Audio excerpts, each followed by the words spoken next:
Well, Paula, the flames are out and the scene is about clearing now. I actually just spoke to the family members of the two adult victims that were able to get out of the house on their own from this house fire. But the fire chief of Colerain Township actually tells me that they faced a lot of obstacles when they arrived here on the scene. The most prominent one are live wires. You see this fire hydrant all the way over here? It's the closest one to this house, but yet it sits right next to a utility pole. And when you go all the way up above, you see many live wires that go across the street and actually sit right above this house. So I'm gonna give you a look at what the scene was like maybe about an hour ago, and you see just how much smoke came through this house.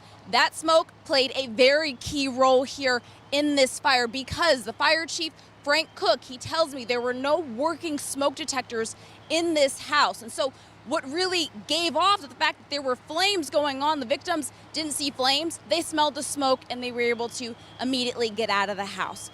There were 7 fire units that were here from 4 different departments. It just gives you an idea of just how huge the scene this was. You see there on your screen, but the fire chief says they did a good job, they worked quickly, and here's a little bit of what he had to say. The wire where the service comes into the house is in close proximity to where the fire was actually exiting out of one of the windows. And so because of that, that's why the failure in the support system, if you will, allowing the wire to drop down low towards the ground. Now I want to show you something. You see the windows here and even the front door. You see how much is burned through this house. There is a lot of damage going on. In fact, when I first arrived, they had fans set up all through the house trying to dry out some of the water that was going on from the fire hydrants.